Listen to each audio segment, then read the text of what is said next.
Suicide note লিখেছেন শহীদুল ইসলাম রাজন। আজকে রয়েছে তৃতীয় পর্ব। গল্প পাঠে আছি আমি তারিফ। নাজিম নীলার কলেজে থাকাকালীন সিনিয়র ভাই ছিল। সে অনেক দিন থেকে নীলাকে একটু আধটু পছন্দ করত। নীলা পছন্দ করত না তাকে। ফেসবুকে কথা হতো তাদের। নীলা কথা শ্রাবণকে কখনো বলেনি, কারণ সে জানত শ্রাবণকে বললে শ্রাবণ এটা নিয়ে ঝামেলা করবে এবং উল্টাপাল্টা অনেক কিছু বলবে। তাই সে প্রথম দিকে শ্রাবণকে তেমন কিছু জানায়নি। নাজিম একদিন নীলার নাম্বার চাইল। নীলার প্রথমে দিতে চায়নি, পরে বারবার বলাতে নাম্বারটা দিল। নাম্বার দেওয়ার কথা সে শ্রাবণকে জানানোর পর তাদের মাঝে অনেক ঝগড়াও হয়েছিল সেদিন। শ্রাবণ নীলাকে অনেকটা নিজের সম্পত্তি মনে করত। তার মতো করেই যেন চলতে হবে নীলাকে। প্রথম দিকে নীলা ভাবত শ্রাবণ তাকে অনেক ভালোবাসে বলেই এসব করে, কিন্তু আস্তে আস্তে বিষয়টা তার কাছে অনেক বিরক্তিকর হয়ে ওঠে। তাই শ্রাবণ এরকম করলে সে জিদ দেখিয়ে নাজিমের সাথে আরও বেশি মিশত। নাজিমের ব্যাপারে ঝুমুরও টুকটাক জানত। সেও শ্রাবণকে অনেকবার বুঝিয়েছে যে নাজিমের সাথে নীলার কিছুই নেই, শুধু এমনিতেই মেসেজে কথা হয় তাদের। কিন্তু শ্রাবণ বিষয়টা নিতে পারত না কখনো। এভাবে ঝগড়া করতে করতে নীলা বিরক্ত হয়ে গেল শ্রাবণের ওপর। সে তার মাকে বলে ফেলল সব। একদিন নীলার মাও শ্রাবণকে বোঝালো। নীলার মায়ের কথায় কিছুটা স্বস্তি পেল শ্রাবণ। সব কিছুর পরেও এই বিষয়টা মাথা থেকে সরাতে পারত না সে। কোনো কিছু হলেই সে নীলাকে সন্দেহ করতে শুরু করত। চ্যাট করার সময় একটু দেরি হলে সে রেগে যেত। ফোনে একটু ওয়েটিং পেলেই সে জিজ্ঞাসাবাদ করত, কে কল দিয়েছে, কেন কল দিয়েছে, কতক্ষণ কথা বলছে। এসব দেখে নীলা একদিন তার সবচেয়ে কাছের বান্ধবী মিতুকে সব জানালো। নীলার কাছে মিতু একজন আদর্শ পরামর্শদাতার মতো ছিল। তোকে একটা বিষয় জানাতে চাই, আমাকে একটু পরামর্শ দিবি? হ্যাঁ বল, আমি আমার সর্বোচ্চ চেষ্টা করব ভালো একটি পরামর্শ দেওয়ার জন্য। তুই তো আমার আর শ্রাবণের সম্পর্কে সব জানিস। হ্যাঁ, তো কি হয়েছে এখন? আসলে শ্রাবণ ইদানিং অহেতুক সন্দেহ করছে। সন্দেহের কারণে অতিরিক্ত অধিকার দেখাচ্ছে। আগে আমাকে বল, সন্দেহের মতো তুই কিছু করেছিস কি না? না, কিছু করিনি। ফেসবুকে তো বন্ধুবান্ধব থাকেই, তাদের সাথে কথা বলা কি দোষের কিছু? না, তা কেন হবে? শ্রাবণ ভাইয়া কি এটা নিয়ে সন্দেহ করছেন?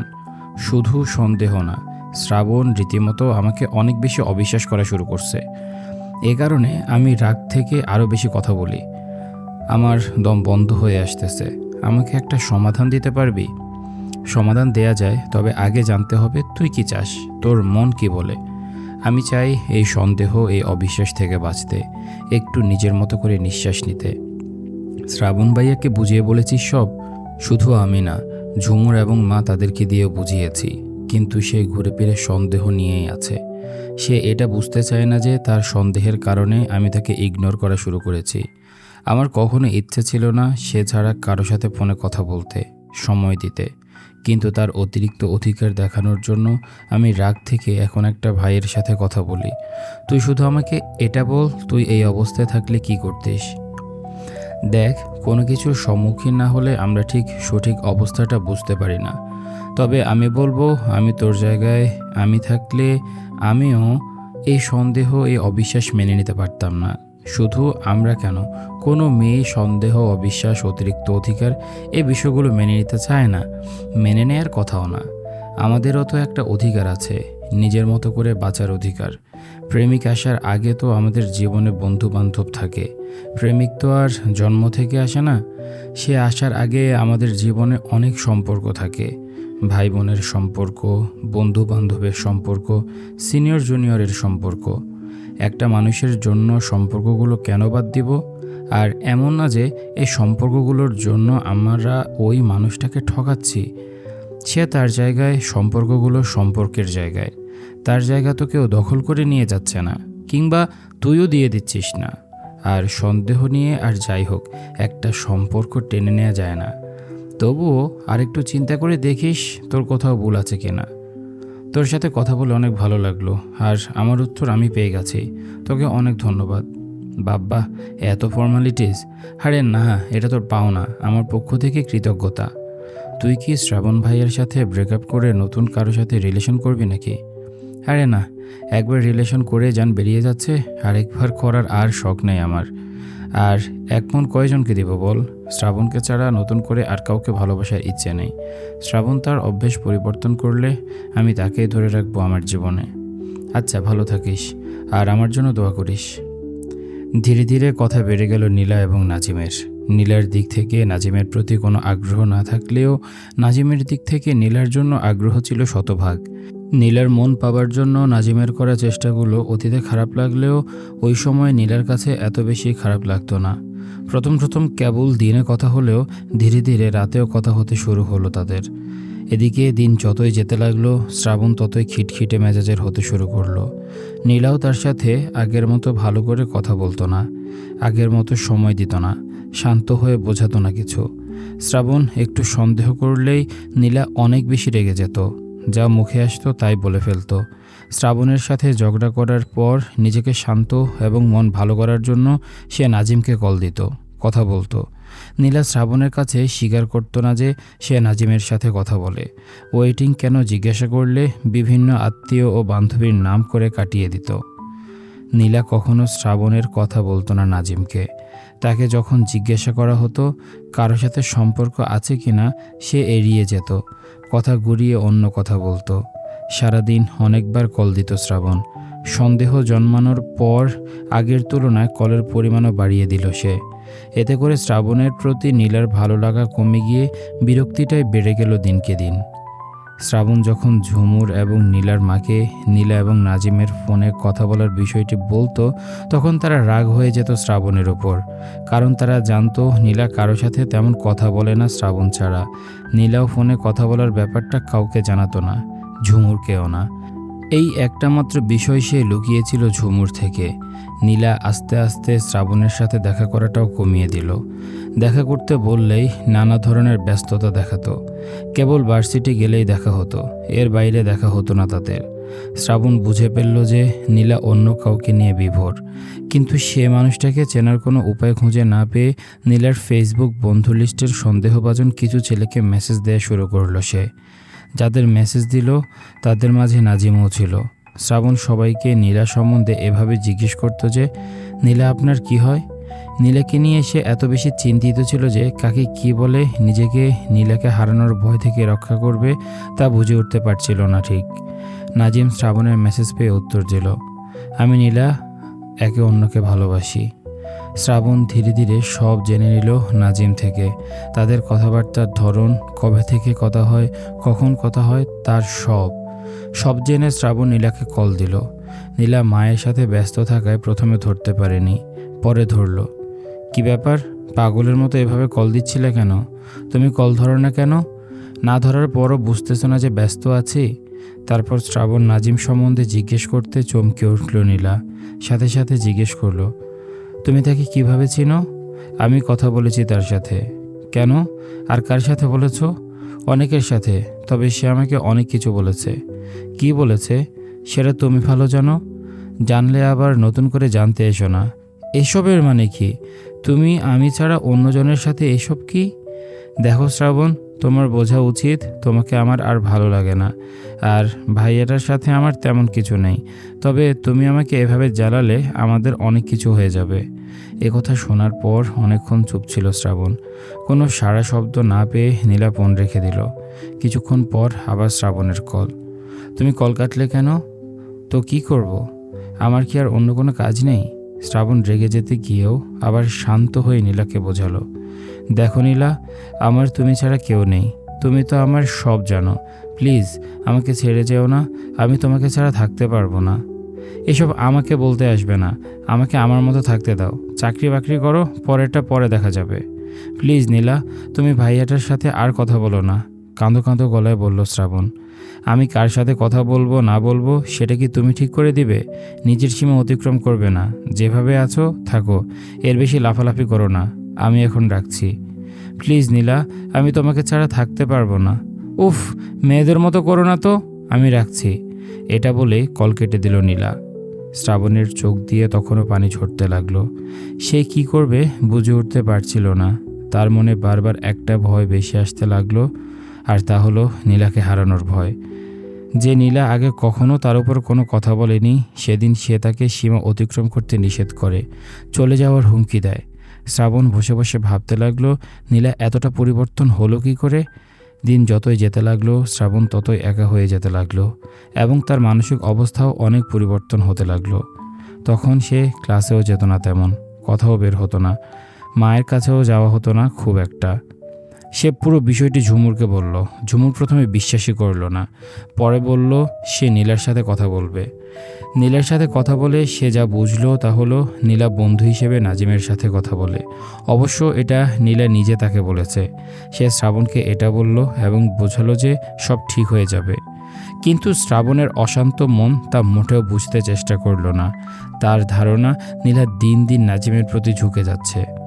তাই সে ভাবল নাজিমের সাথে আবার কথা বলবে, সব বুঝিয়ে বলবে।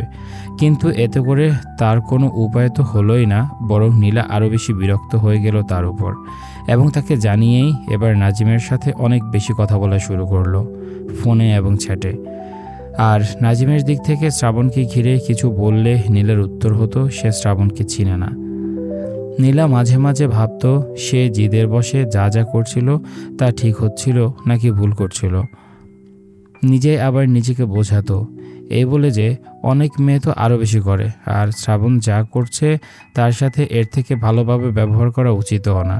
সে সব কিছুতে বেশি বাড়াবাড়ি করে, বেশি অধিকার দেখায় এবং সে তো শ্রাবণকে বলেই দিয়েছে যে তাকে আর ভালো লাগে না তার। নীলা একদিন শ্রাবণকে কল দিয়ে বুঝিয়ে বলল, দেখো, তোমার এত বাধা নিষেধের মধ্যে আমি থাকতে পারবো না। আমার এসব ভালো লাগে না। আমি আমার মতো চলতে চাই, তুমি তোমার মতো থাকো। এটা শুনে শ্রাবণ আরও বেশি হতাশ হয়ে গেল। এসব শোনার জন্য কখনো প্রস্তুত ছিল না সে, কিন্তু 1 বছর যেতে না যেতে তাকে সব শুনতে হচ্ছিল। সে কখনো ভাবেনি নীলা এভাবে তাকে অবহেলা করবে, যে নীলা একটু কিছু হলেই কেঁদে দিত তাকে হারানোর ভয়ে, আর সে নীলাই তাকে চলে যেতে বলছে। এসব ভাবতে ভাবতে তার চোখ বেয়ে অশ্রু ঝরত। শ্রাবণ নীলাকে বারবার বোঝাতো সে আর নীলাকে শাসন করবে না, অধিকার দেখাবে না। নীলা যেভাবে চায় সেভাবে চলবে, নীলাকে নীলার মতো করেই রাখবে। কিন্তু এইসব কথায় নীলার মন আর গলাতে পারত না। সে যা করতে পারত তা হলো তার প্রতি নীলার বিরক্তির পরিমাণ বাড়ানো।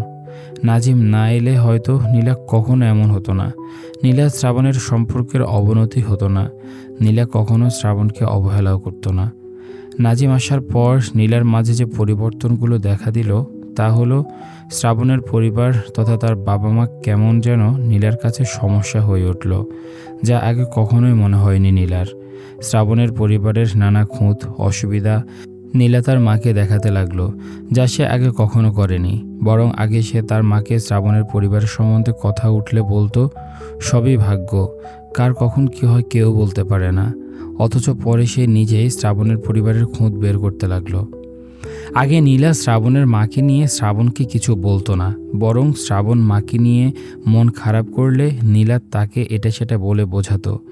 অথচ নাজিম আসার পর সে শ্রাবণকে তার মা সম্বন্ধে অনেক কিছু বলতে লাগলো, যার সব কিছুই ছিল শ্রাবণের জন্য খুবই কষ্টকর। এমনকি খুব বেশি রেগে গেলে সে শ্রাবণের মাকে গালিও দিত। নীলা যখন শ্রাবণের মাকে গালি দিত, শ্রাবণ তখন বিপরীত প্রান্ত হতে উত্তর দেওয়ার মতো কোনো ভাষা খুঁজে পেত না। সে শুধুই কাঁদত আর ভাবত যে মাকে তার বাবা ছাড়া কিছু বলার সাহস এবং কোনো প্রকার সুযোগ কেউ কখনো পায়নি। এখন সে মাকে নীলা যাচ্ছে তাই বলছে এবং যার সবটাই বলা হচ্ছে কেবল তার কারণে। শ্রাবণ নীলার মা এবং ঝুমুরকে তার মাকে গালি দেওয়া সহ সব কিছু আবার বললে তারা নীলাকে শাসন করতে শুরু করেন। বিশেষ করে শ্রাবণের মাকে গালি দেওয়াটা নীলার মা কোনোভাবেই মানতে পারেননি। ওনার মতে শ্রাবণের মাকে গালি দেওয়া আর ওনাকে গালি দেওয়া একই কথা, আর দোষ করলে শ্রাবণ করেছে, কিন্তু তার জন্য তার মাকে কেন গালি দিবে। এই নিয়ে একদিন মেয়েকে একটা থাপ্পড় দিলেন তিনি এবং নীলার থেকে ফোন কেড়ে নিয়ে গেলেন। শত ঝগড়া করলেও নীলার সাথে প্রতিদিন কথা বলার চেষ্টা করত শ্রাবণ। গালির মাধ্যমে হলেও অন্তত আগে নীলার কণ্ঠটা শুনতে পেত মাঝে মাঝে, কিন্তু সেটিও কমে গেল দিন দিন। এতে সে আগের থেকেও বেশি কষ্ট পেতে লাগলো। নীলাকে ছাড়া যেন তার দিনও যায় না। সে যখনই কল দিত তখন নীলার মা ধরত। মেয়ের নামে অভিযোগ শুনতে শুনতে তিনিও বিরক্ত হয়ে উঠতে শুরু করলেন। মা, বোন এবং শ্রাবণ, এই তিনজনের নানা কথায় নীলা খুব অতিষ্ঠ হয়ে গেল। তাই সে শ্রাবণকে কল দিয়ে কান্না করে বলল, আমাকে কি একটু শান্তিতে থাকতে দিবে না? তোমার কারণে আজ আমার মা আমাকে মারলো। বড় হওয়ার পর কখনো মা আমাকে একটু বকাও দেয়নি, অথচ আজ আমাকে মারলো এবং কত কিছু বলল। কি দোষ ছিল আমার? তোমার সাথে সম্পর্ক করেছি, এটাই কি আমার দোষ? প্লিজ আমাকে মুক্তি দাও, আমি আর নিতে পারছি না। একদিকে তুমি, অন্যদিকে এখন মা বোন শুরু করেছে। তুমি কি চাও, আমি মরে যাই? এভাবে বেঁচে থাকা যায় না শ্রাবণ, এটাকে বাঁচা বলে না। আমি একটু বাঁচতে চাই, একটু নিঃশ্বাস নিতে চাই নিজের মতো করে। প্লিজ আমাকে একটু বাঁচতে দাও। এসব বলার পর শ্রাবণ কিছু বলল না নীলাকে। সে খেয়াল করলো নীলা একটু অসুস্থ, গলা ধরে আসছিল বারবার। সে শুধু এটাই বলল, আচ্ছা ঠিক আছে, তুমি ভালো থাকো, আমি আর জ্বালাবো না তোমাকে। আন্টিকে ফোনটা দাও, আমি একটু আন্টির সাথে কথা বলি। নীলা তার মাকে ফোন দিলে শ্রাবণ ওনাকে বলল, থাক আন্টি, নীলাকে আর কিছু বললেন না, ও ভালো থাকুক। আমার ভাগ্যটাই খারাপ, কি আর করব। অপর পাশ থেকে নীলার মা বলল, তুমি এত চিন্তা করো না, নীলা বললে সব হবে নাকি? যার তার সাথে কথা বললে তো আর আমরা মেনে নেব না। তুমি একটু ধৈর্য ধরো, সব ঠিক হয়ে যাবে। তাকে কল দিও না কিছুদিন, দেখবে সে নিজে তোমাকে কল দিবে। আন্টি, নীলার কি হয়েছে? সে মনে হয় একটু অসুস্থ। ওর কথা বলো না, মরে যাক তাও ভালো। ছি ছি আন্টি, কী যে বলেন। নীলা ভালো থাকুক সব সময়, মরবে তো আমাদের মতো মানুষেরা। না বাবা, আর আমি ওর হয়ে মাপ চাচ্ছি। ও তোমার মাকে অনেক বলেছে, তুমিও তাকে তার মতো করে গালি দিও, তাহলে সে বুঝবে। না না আন্টি, কী যে বলেন, আপনি আমার মায়ের মতো। আসলে হঠাৎ করে ও এভাবে পরিবর্তন হয়ে যাবে ভাবিনি। আগে কখনো এমন করতো না। আপনি একটু ভাইয়াটার সাথে কথা বলেন। আচ্ছা, আমি বলে দেখব। সে তো আগে এমন ছিল না, তার রাগ বেশি। রাগ কমলে আবার হয়তো ঠিক হয়ে যাবে। যাক, তুমি চিন্তা করো না, আর ঠিকমতো খাওয়া দাওয়া করো। আসলে কি বলবো, তুমি আমার ছেলের মতো। তোমার জন্য আমার নিজেরই অনেক খারাপ লাগে। তোমার মাকে বাজে কথা বলেছে, এই নিয়ে ঝুমুর নীলাকে অনেক কিছু বলেছে। সে লজ্জায় তোমার সাথে কথা বলে না। কার টাকা পয়সা দিয়ে কি করব আমরা? সে অনেক আগ থেকে তোমার সাথে কথা বলে, তোমাকে আমাদের সাথে পরিচয় করিয়ে দিয়েছে, তোমার অনেক প্রশংসাও করেছে। তার মনে অন্য কিছু থাকলে তো এইসব করতো না। এখনও আমি যদি জিজ্ঞেস করি তোমার কথা, সে এখনও তোমার অনেক সুনাম করে, কিন্তু সে তোমার সাথে এমন কেন করছে সেটা বুঝতে পারছি না। তবে তুমি ভেবো না, সে ঠিক হয়ে যাবে, একটু সময় দাও। ঝুমুরও আমাকে সেদিন কথা বলল, কিছুদিন কল দিও না তাকে, দেখো কি হয়। সব কথা শুনে শ্রাবণ বলল, আচ্ছা ঠিক আছে আন্টি, তবে আমি আপনাকে কল দেব। আপনি নীলার খোঁজ খবর দিবেন আমাকে। আসলে আপনি তো সব জানেন, সে আর মা ছাড়া আমার তো আর কেউ নেই। মা অবশ্য থেকেও নেই। নীলাকে একটু বোঝাবেন, আমি আর অধিকার দেখাবো না। শ্রাবণের গলাটা ভারী হয়ে এলো কান্নায়। নীলার মা তখন ওপাশ থেকে বলল, তুমি কি কান্না করছো? না আন্টি। আচ্ছা তুমি ভেবো না, নীলা আবার আগের মতো হবে, একটু ধৈর্য ধরো। আচ্ছা আন্টি। এ কথা বলে ফোন রেখে দিল শ্রাবণ। সে আর কান্না আটকে রাখতে পারছিল না। নীলাকে ছাড়া তার যেন সময়ই যায় না। তবুও সে নিজেকে নিজে বোঝালো নীলাকে কিছুদিন কল দিবে না। তাহলে হয়তো নীলা তার শূন্যতা অনুভব করবে। যতই কষ্ট হোক, নীলাকে আপাতত কিছুদিন কল দেওয়া বন্ধ করতে হবে তার। মনে মনে নিজেকে স্থির করল শ্রাবণ। কষ্টগুলো একা একা আর চেপে রাখতে পারছিল না সে। তাই মায়ের কাছে গিয়ে সব খুলে বলল, তার এবং নীলার সব কথা। শুধু বাদ দিয়েছিল ওনাকে গালি দেওয়ার কথা। সব শুনে শ্রাবণের মা প্রথমত দোষ দিলেন শ্রাবণের ওপর, শেষত নীলার। নিজের ছেলের দোষ দিলেন এই কারণে যে অতিরিক্ত অধিকার দেখানো তার উচিত হয়নি। উনি বলেন, অতিরিক্ত যে কোনো জিনিস বিপরীত ফলাফলের জন্ম দেয়। মায়ের কথার বিপরীতে শ্রাবণ মাকে বোঝাতে চাইল যে নীলা অন্য ছেলের সাথে কথা কেন বলে। তখন মা তাকে পাল্টা প্রশ্ন করল, তোমার কোনো মেয়ে বান্ধবীর সাথে তুমি কি কোনো প্রকার কথা বলো না? বলি তো। তাহলে সে বললে সমস্যা কোথায় ছিল? কথা বলা তো আর দোষের কিছু না, তারা তো খারাপ কিছু করছে না। এই জিনিসটা তোমার বেশি করা হয়েছে, তাই সে জিদ করে আরও বেশি কথা বলছে এখন।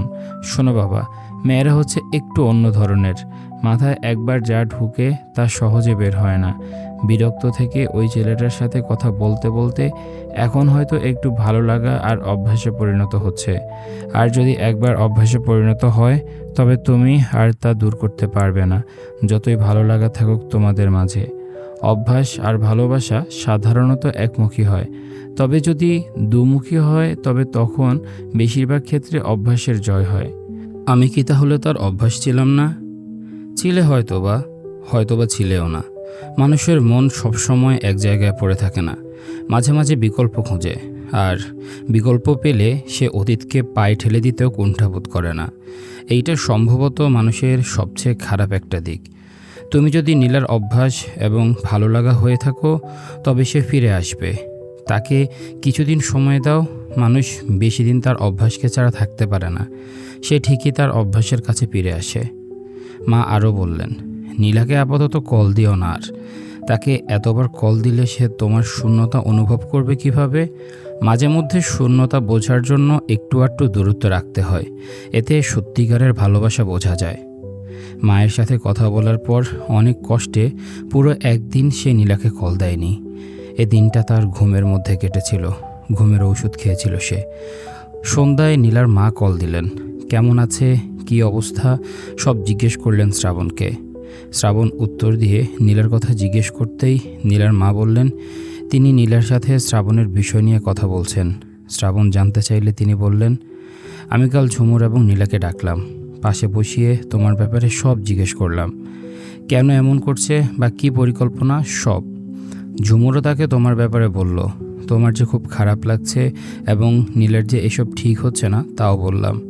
আমাদের কথার পরিপ্রেক্ষিতে নীলা যা বলল তা হলো সে কখনোই এমন করতো না, তোমার বাড়াবাড়িতেই সে এমন করতে বাধ্য হয়েছে। তোমার যেমন বন্ধুবান্ধব আছে তারও তো আছে, এই নিয়ে এত সন্দেহের কি আছে? এখন এত সন্দেহ আর ঝামেলা করলে পরে কি করবে? সে এই বিষয়টা নিয়ে দ্বিধায় আছে, থাকারই কথা।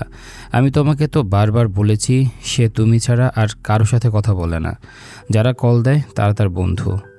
তুমি আমার কথা বিশ্বাস করলে না, তুমি যাকে তাকে ধরে ধরে জিজ্ঞেস করেছো তার সাথে কি সম্পর্ক। এগুলো কোনো কথা? আমার মেয়ে কি এতই খারাপ? আর তার যদি অন্য কারোর সাথে কিছু করার চিন্তা থাকতো তবে তোমাকে কেন আমাদের সাথে পরিচয় করালো বলো? কি দরকার ছিল এসবের? সে আমাকে বলে, দেখো মা, আমাদের এখনও বিয়ে হয়নি, কিছু হয়নি, আর এখনই এত শাসন, এত অধিকার, তাহলে পরে কি করবে? নীলা দ্বিধায় আছে এবং এ দ্বিধা অস্বাভাবিক কিছু না। যাই হোক, তুমি যদি মনে করো যে নীলা খারাপ, অনেকের সাথে কথা বলে, তাহলে তুমি ভালো কাউকে খুঁজে নাও। আমাদের মেয়ে আমাদের কাছে থাক, এত ঝামেলায় থাকতে হবে না তখন। এসব শোনার পর শ্রাবণ চুপ করে রইল আর মনে মনে নিজেকে দোষ দিতে লাগলো, কারণ নীলার মা যা বলছে সব যুক্তিসঙ্গত। তারপর শ্রাবণ নীলার মাকে অনেকক্ষণ বোঝালো যে সে আর এমন করবে না, কোনো সন্দেহ করবে না, নীলা যা চায় তা করতে দিবে, এবং আরও বলল উনি যেন নীলাকে একটু বুঝিয়ে বলে সব। সেদিনের পর শ্রাবণ তেমন কল দেয়নি নীলাকে, একা একা কান্নাকাটি করত। তারপর যখনই আবার কল দিত দেখতো যে ওপাশ থেকে ভেসে আসতো, আপনি যে নাম্বারে কল করেছেন তা এই মুহূর্তে ব্যস্ত আছে। এটা শোনার পর শ্রাবণ যেন পাগলের মতো হয়ে যেত। নীলার ফোন তেমন ব্যস্ত থাকতো না, সে তাকে ব্লক করে রাখতো। শ্রাবণ সারাদিন কল দিত বলে ব্লক করে রাখতো সে, এবং মা বোনের বাড়তি নজরদারিতে নাজিমের সাথেও তেমন কথা বলতে পারতো না। যা কথা হতো তা শুধু চ্যাটেই। নীলাকে চ্যাটে দেখলেই শ্রাবণ একের পর এক মেসেজ দিতে শুরু করত। নীলা শ্রাবণের মেসেজও দেখতো না তেমন। মেসেজ না দেখায় মেসেঞ্জারে শুরু হতো শ্রাবণের কলের পর কল, তবুও ধরতো না নীলা। নিজের এতটা অবহেলা দেখে শ্রাবণের খুব বেশি খারাপ লাগতো, সে আরও বেশি সন্দেহপ্রবণ হয়ে উঠত। নীলা মাঝে মাঝে ব্লগ খুলে দিত, দিনে কল ধরে অনেক কিছু বলতো শ্রাবণকে, কেন এত কল দেয়, কেন এত ছ্যাঁচড়ামি করে, এই সেই। শ্রাবণ শুধু বোঝাতে চাইতো যে সে আর অধিকার দেখাবে না, শাসন করবে না, কেয়ার চাইবে না। তারপরও নীলা যেন তার সাথে একটু কথা বলে, কারণ নীলা তার একটা নেশাতে পরিণত হয়ে উঠেছিল। নেশার বস্তু ছাড়া নেশা করা মানুষ যেমন উন্মাদ হয়ে ওঠে, শ্রাবণও তেমন উন্মাদ হয়ে উঠত নীলাকে ছাড়া। নীলা ব্লক করে রাখুক আর তৃতীয় ব্যক্তির সাথে কথা বলতে থাকুক, এর মাঝেও শ্রাবণ একের পর এক কল দিতেই থাকতো। সে জানে নীলা কল ধরবে না, তবুও সে নীলাকে কলের পর কল দিত। এভাবে দিতে দিতে একসময় তার ফোনের চার্জ শেষ হয়ে ফোন বন্ধ হয়ে যেত। প্রতি কলে যেন পাগলামি বাড়তে থাকতো শ্রাবণের। নীলার সাথে কথা বন্ধ হওয়ার সময়টাতে তেমন পড়াশোনা করতো না সে। তার শেষ বর্ষের শেষ পরীক্ষার সামনে জেনেও পড়াশোনা করতো না। নীলার কাছে যেন তার সব শান্তি। নীলা একটু কথা বললেই তার মন কিছুক্ষণের জন্য ভুলে যেত শত অবহেলা, শত সন্দেহ, শত কষ্ট। নীলা গালি দিলেও যেন তার শান্তি। মাঝে মাঝে নীলা শান্ত হয়ে তাকে বোঝাতো যে তাকে আর নীলার ভালো লাগে না, সে যেন অন্য কারোর সাথে নতুন করে সম্পর্ক করে। শ্রাবণ তখন নীলাকে আগের মতো বোঝানো শুরু করত। নীলা তখন বলতো সে খারাপ, সে অনেক ছেলের সাথে কথা বলে, সে শ্রাবণের মাকে গালি দেয়, এইসবের বিপরীতে শ্রাবণ বলতো নীলা যেমনই হোক না কেন তার কোনো সমস্যা নেই, সে মানিয়ে নেবে। কথাটা শুনে মাথা গরম হয়ে যেত নীলার। সে রেগে বলতো শ্রাবণ পারলেও সে শ্রাবণকে মানিয়ে নিতে পারবে না, আর নতুন করে মানিয়ে নেওয়ার ইচ্ছেও নেই। তখন শ্রাবণ কান্না শুরু করত। শ্রাবণের কান্না শুনে নীলা একটা কথাই বলতো, নাটক করবে না, এসব ভালো লাগে না। তারপর ফোন রেখে দিত। শ্রাবণ আবার কলের পর কল দিতে থাকতো। বারবার কল দেওয়া দেখে শ্রাবণের নাম্বারটি ব্লক করে রাখত নীলা। কিছুদিন আবার কথা হতো না তাদের। শ্রাবণ অবশ্য বেশ কিছুদিন মায়ের কাছেও যাওয়া বন্ধ করে দিল। এর মধ্যে একদিন শ্রাবণের কাছে খবর এলো তার বাবা মারা গেছেন। বাবার ছেলের সম্পর্কটা অন্যরকম অদ্ভুত। বাবাদের প্রতি যদি কারো বেশি রাগ থাকে তবে তা হলো ছেলেদের, আবার বেশি ভালোবাসাটাও কিন্তু ছেলেদেরই থাকে। তবে তারা তা সর্বক্ষেত্রে প্রকাশ করে না, প্রকাশ করে খুব কম ক্ষেত্রেই। শ্রাবণের ক্ষেত্রেও তেমন। বাবার উপর অনেক রাগ ঘৃণা থাকলেও বাবা মারা যাওয়ার কথাটা শুনে তার ভেতরটা ভেঙে গেল। দ্রুত বাবাকে শেষবারের মতো দেখতে চলে গেল সে। সেখানে গিয়ে বাবাকে ধরে অনেক কেঁদেছিল সেদিন। জ্ঞান হওয়ার পর থেকে কখনো বাবাকে এভাবে ধরেনি, কিন্তু সেদিন ধরেছিল, যেন এতদিনের বকেয়া ঋণ পরিশোধ করছিল সে। বাবাকে নিজ হাতে কবর দিয়ে দিন শেষে বাসায় ফিরল শ্রাবণ। পর মহিলার আত্মীয় স্বজন অনেকে এসেছিল তাদের বাসায়। ওনার ভাই বোনেরা শ্রাবণকে অনেকবার বলেছিল থেকে যেতে। সে পরদিন সকালে আসার কথা বলে বাসায় চলে এলো। নীলাকে শ্রাবণ কিছু জানালো না। জানানোর মতো ইচ্ছে কিংবা অবস্থা কোনোটাই তখন ছিল না তার। তবুও নীলা জানতে পেরেছিল। নীলার এক বান্ধবী জানতে পেরে জানালো নীলাকে। নীলা তার মাকে জানালো এবং শ্রাবণের খোঁজ খবর নিতে বললে তিনি নীলাকে বললেন, তুমি ছেলেটার সাথে যা করলে এবং করছো তা মোটেও ঠিক হচ্ছে না। যদি ছেলেটা অভিশাপ দেয় এবং সে অভিশাপ পড়ে তোমার উপর, তখন বুঝবে। আমি কল দিয়ে পরে কথা বলবো, আগে তুমি কল দিয়ে কথা বলো। সে যেন ভেঙে না পড়ে, কান্নাকাটি না করে, এসব বুঝিয়ে বলো। আর তাকে আগের মতো অবহেলা করো না। মায়ের কথা অনুযায়ী নীলা শ্রাবণকে কল দিলেও শ্রাবণ সেদিন নীলার কল ধরল না। নীলা বেশ কয়েকবার কল দিল। পরদিন সকালে শ্রাবণ বাবার কবর জিয়ারত করতে গেল। কিছুক্ষণ বাসায় বসে থাকা বিভিন্ন জনের সাথে কথা বলল।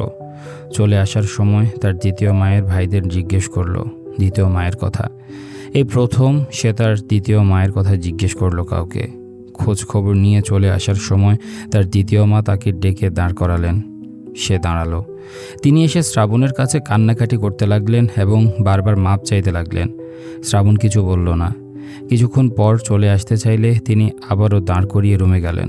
রুম থেকে যখন আসলেন তখন তার হাতে দুটি চিঠি ছিল আর বললেন, এগুলো তোমার বাবা দিয়েছিল, একটা তোমার জন্য আর একটা তোমার মায়ের জন্য। তিনি বুঝে গিয়েছিলেন তিনি আর বেশি দিন বাঁচবেন না, তাই হয়তো তোমাদের জন্য কিছু কথা লিখে গিয়েছিলেন। তিনি প্রায় তোমার কথা বলতেন। তুমি যে ওনাকে দেখতে আসো না সে নিয়ে অনেক মন খারাপ করতেন। গত কিছুদিন যাবৎ উনি অনেক বেশি অসুস্থ হয়ে গিয়েছিলেন। ডাক্তার দেখিয়েছিলাম, ওষুধও খাচ্ছিলেন। কিন্তু দ্বিতীয় মায়ের মুখে এসব কথা শুনে নিজেকে অনেক অপরাধী ভাবতে লাগলো শ্রাবণ। বাবাকে মাঝে মাঝে দেখতে আসা উচিত ছিল তার। দ্বিতীয় মায়ের কোনো কথার উত্তর না দিয়ে চিঠি দুটি নিয়ে চলে আসলো শ্রাবণ। কথাগুলোর বিপরীতে কিছু বলার মতো কথা জানা ছিল না তার। চিঠিগুলো নিয়ে সরাসরি মায়ের কাছে চলে গেল সে। মা জেনে গিয়েছিলেন যে তার প্রাক্তন স্বামী আর বেঁচে নেই। তবুও শ্রাবণ ওনাকে গিয়ে যখন বলল, মা, বাবা আর বেঁচে নেই, তিনি কিছুক্ষণ চুপ করে রইলেন। তারপর কান্না ভেজা কণ্ঠে বললেন, আমি শুনেছি। শ্রাবণের মা কান্না লুকাতে সর্বোচ্চ চেষ্টা করছিলেন, তবুও পারেননি। মায়ের চোখ ভেজা দেখে শ্রাবণ কিছুক্ষণ কোনো কথা বলেনি আর। তারপর মা নিজেকে সামলে নিলেন আর বললেন, এখন থেকে প্রায় তোমার বাবার কবর জিয়ারত করে আসবে। আচ্ছা, চাপা স্বরে জবাব দিল শ্রাবণ। তারপর মায়ের হাতে একটা চিঠি, যেখানে তার মায়ের নাম লেখা ছিল, সেটা দিয়ে বলল, বাবা রেখে গেছেন। চিঠিটা হাতে নিয়ে সামনে নেওয়া চোখের জল আবার বেসামাল হয়ে আসলো দু চোখ ভরে। মায়ের কান্না দেখে শ্রাবণ নিজেকে আর আটকাতে পারল না। কান্না থামিয়ে মা চিঠিটা খুলতে গিয়েও খুললেন না। প্রসঙ্গ পাল্টিয়ে শ্রাবণকে নীলার কথা জিজ্ঞেস করলেন। নীলার সাথে যা যা হচ্ছে সব বলল শ্রাবণ, এবং আগের দিন যে অনেকবার কল দিয়েছিল সেটিও জানালো। সব শুনে মা বললেন, নীলাকে তার মতো থাকতে দাও, দেখবে সে আবার স্বাভাবিক হবে। আরও কিছু কথা বলে সেই দিন মায়ের কাছ থেকে চলে এলো সে। বাবা সম্বন্ধে দ্বিতীয় মা যা বলেছে তার পুরোটাই আসার আগে মাকে জানালো শ্রাবণ।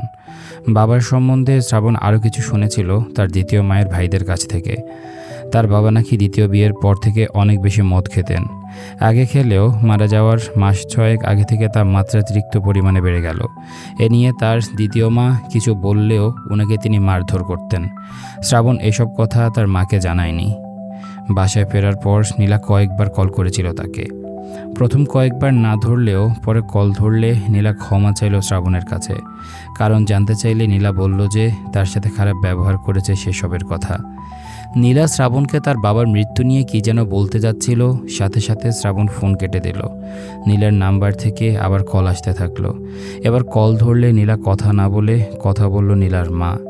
নীলার মা শ্রাবণকে অনেক সান্ত্বনা দিলেন। তারপর নীলার প্রসঙ্গে বলতে গিয়ে বললেন, নীলা আর তাকে অবহেলা করবে না, কিংবা কোনো ধরনের খারাপ ব্যবহার করবে না, এমনকি ওই ছেলেটার সাথেও আর কথা বলবে না। কথাগুলোর বিপরীতে শ্রাবণ শুধু কোনো মতে আচ্ছা আচ্ছা বলে গেল। কথা শেষ হলে এই ভেবে কিছুটা স্বস্তি পেল যে অন্তত নীলা আবার আগের মতো হবে তার সাথে। তারপর শ্রাবণ তার বাবার দেওয়া চিঠিটি হাতে নিল। চিঠিটা খুলে পড়া শুরু করলো। বাবা শ্রাবণ, চিঠি কিভাবে লিখতে হয় কিংবা চিঠির ভাষা কেমন হতে হয় তা আমার জানা নেই। আমি যা জানি তা কেবলই স্বার্থপরতা। তাই তো তোমাদের প্রতি করেছিলাম শত অত্যাচার অবিচার। পরিবার কাকে বলে তা হয়তো আমি প্রথমে বুঝতে পারিনি, তবে শেষে বুঝেছি। তাই তো এখন তোমাদের অনেক বেশি মনে পড়ে। জানি আমি তোমার এবং তোমার মায়ের সাথে যা করেছি তা হয়তো ক্ষমা করা কঠিন। এও জানি তোমরা আমাকে অনেক ঘৃণা করো, করাটাই স্বাভাবিক। তবুও বলবো, তোমরা পারলে আমাকে মাফ করে দিও। তুমি আমার একমাত্র ছেলে, অথচ তুমি আমার কাছে থাকো না। অবশ্য এর পেছনে দোষটা আমারই। তাই বড় মুখ নিয়ে কিংবা আদেশের সুরে কখনো বলতে পারিনি যে আমার কাছে এসে থাকো। কিন্তু বিশ্বাস করো, অন্য বাবাদের মতো আমারও খুব ইচ্ছে করে তোমাকে আমার কাছে রাখতে, সবাইকে দেখিয়ে বলতে এটা আমার ছেলে। আমার সমবয়সী কেউ যখন তোমার কথা জিজ্ঞেস করেন তখন আমি চুপ করে থাকি, শুধু বলি সে পড়াশোনা করে, মেসে থাকে। ইদানিং শরীরটা বেশি ভালো যাচ্ছে না, হয়তো আর বেশি দিন বাঁচব না। তাই তোমাদের উদ্দেশ্য করে কিছু লিখে যাচ্ছি, কারণ তুমি কবে না কবে আমার কাছে আসো তা জানা নেই। আমি মরে গেলে তখন অন্তত আমার বাসায় এসে থেকো। তখন তো আর আমি থাকবো না। তুমি তখন খুব ছোট ছিলে, হাঁটতে পারতে না, হামাগুড়ি দিতে। তখন আমরা অনেক সুখে শান্তিতে থাকতাম, আমি, তুমি আর তোমার মা। আমি আসার আগ পর্যন্ত তুমি ঘুমাতে না। আমি এলে আমার সাথে দুষ্টামি করতে, আমার কাঁধে ওঠার জন্য কাকতি মিনতি করতে। আমি তখন হাসতাম তোমার মায়ের দিকে তাকিয়ে। আমরা যদি আবার এক হতাম। ইতি, যাকে তুমি ঘৃণা করো এবং দেখতে আসো না অনেক দিন। বাবার চিঠি পড়ার পর প্রতি মুহূর্তে নিজেকে অনেক বেশি অপরাধী মনে হতে লাগলো শ্রাবণের। নিজেকে এত বেশি অপরাধী মনে হতো না তার, যদি না সেদিন বাবা যখন খবর পাঠিয়েছিল তাকে দেখতে চেয়ে সে ডাকে সাড়া দিয়ে বাবাকে দেখতে যেত। বাবার প্রতি প্রবল ঘৃণা থাকায় বাবাকে দেখতে যায়নি। আর বাবা যে এভাবে মারা যাবে সেটাও কখনো ভাবেনি সে। ভাবলে হয়তো কখনোই না গিয়ে থাকতে পারতো না। শ্রাবণ এ কথা প্রথমে মাকে জানায়নি, তবে চিঠি পড়ার পর মাকে জানালে উত্তরে মা বলেননি কিছুই, শুধু কেঁদেছিলেন, অঝরে কেঁদেছিলেন। নিজের অপরাধবোধ থেকে বাবার আদেশ অনুযায়ী শ্রাবণ ঠিক করলো বাবার বাসায় গিয়ে থাকবে। তবে সামনে শেষ বর্ষের শেষ পরীক্ষা থাকায় বাসায় যাওয়াটা পরীক্ষার পর পর্যন্ত পেছালো। পৃথিবীর মানুষগুলো কেমন যেন, মাঝে মাঝে আমরা এমন কাজ করি যার কোনো ব্যাখ্যা দেওয়া সম্ভব হয় না। মাঝে মাঝে যাকে বেশি গুরুত্ব দেওয়া দরকার আমরা তাকেই বেশি অবহেলা করি এবং মানুষটার অনুপস্থিতিতে কৃতকর্মের জন্য প্রচণ্ড অপরাধবোধে ভুগতে থাকি। অপরাধবোধ এত বেশি থাকে যে সারা জীবনেও তা শেষ হয় না। নীলা অনেকটা স্বাভাবিক হলো শ্রাবণের সাথে। নিয়মিত খোঁজ খবর নিত, কথা বলতো, তবে তখনও নাজিমের সাথে কথা বলা বন্ধ করেনি সে। বিষয়টা শ্রাবণ জানার পর যখন নীলাকে জিজ্ঞেস করত তখনও সে আগের মতো অস্বীকার করত এবং 2-1 দিন আবার কথা বন্ধ করে দিত। তবে তখন বন্ধ করত নাজিমের সাথে, যাতে করে শ্রাবণ না ধরতে পারে। শ্রাবণ যখন নাজিমকে নিয়ে সন্দেহ করে কিছু বলতো তখন নীলা খুব রেগে যেত, আর ওয়েটিংয়ে থাকা নিয়ে কিছু জিজ্ঞেস করলে আগের মতো বান্ধবীদের কথা বলতো। পরবর্তীতে অবশ্য নীলা নতুন সিম নিয়ে রাতে কথা বলতো নাজিমের সাথে। তখন তার নাম্বার বন্ধ থাকা নিয়ে শ্রাবণ কিছু কথা বললেই ঝগড়া বেঁধে যেত তাদের মাঝে। শ্রাবণ বুঝতে পারত নীলা আর তার নেই, তবুও সে মিথ্যা সান্ত্বনা দিত নিজেকে। নীলা হয়তো তার বান্ধবীদের সাথেই কথা বলে, হয়তো তার আত্মীয় কল দেয়, সে তো আমার কাছেই। কথা বললেও কি, তার পরিবার তো আমার পক্ষেই। অসহায় মানুষগুলো অন্যদের থেকে হয়তো এটাই ভিন্ন একটা ক্ষমতা, নিজেকে মিথ্যা সান্ত্বনা দিয়ে ক্ষণিকের জন্য সুখী ভাবা।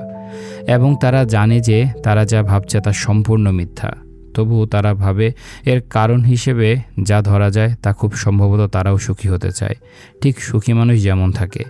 নীলার পরীক্ষা শুরু হওয়ায় নীলা এবং শ্রাবণের কথা বলা কমে গেল এবং শ্রাবণ কল দিলে নীলাও কথা না বলে এড়িয়ে যাওয়ার শক্ত অজুহাত খুঁজে পেল। শ্রাবণ কল দিলে পরীক্ষা, পড়ছি এসব বলে ফোন রেখে দিত সে। এমনকি ওয়েটিং নিয়ে জিজ্ঞেস করা হলে পরীক্ষার পড়া নিয়ে আলোচনা করছি বলে কাটিয়ে দিত। নীলা ফোন রেখে দিলে শ্রাবণ খুব কষ্ট পেত। শ্রাবণ আবার নাজিমের সাথে কথা বলা শুরু করলো। নীলার সাথে যোগাযোগ হয় কিনা সেটাও জিজ্ঞেস করলো। নাজিম সম্মতিসূচক উত্তর দেওয়াতে শ্রাবণ আবারও বিষয়টা নীলার মাকে এবং ঝুমুরকে জানালো। এবার তারা শুরুতে শ্রাবণের প্রতি বিরক্ত হয়ে গেল, পরবর্তীতে নীলার প্রতি, এবং নীলামার সিদ্ধান্ত নিলেন যে নীলাকে বিয়ে দিয়ে দেবেন যাতে করে মেয়ের ব্যাপারে এসব আর শোনা না লাগে। আর তিনি শ্রাবণকে জিজ্ঞেস করলেন নীলাকে বিয়ে দিলে তার কোনো আপত্তি আছে কিনা। শ্রাবণ কি বলবে ঠিক বুঝে উঠতে পারছিল না, তবে এটা বুঝতে পারছিল যে নীলাকে ছাড়া সে থাকতে পারবে না। সে আগের মতোই নীলার মাকে তার অবস্থাটা বোঝানোর চেষ্টা করতে লাগলো। তখন তিনি বললেন, আচ্ছা তুমি কি চাও বলো তো। বিপরীতে শ্রাবণ বলল, নীলা যেন আগের মতো হয়ে যায়, যেমনটা প্রথম দিকে ছিল। শ্রাবণের কথা শুনে নীলার মা কিছুটা রেগে গিয়ে বললেন, তাকে তো কিছুটা সময় দিতে হবে, আর আমি তোমাকে বারবার বলেছি তার সাথে অন্য কারো সম্পর্ক নেই, থাকলে আমাকে জানাতো।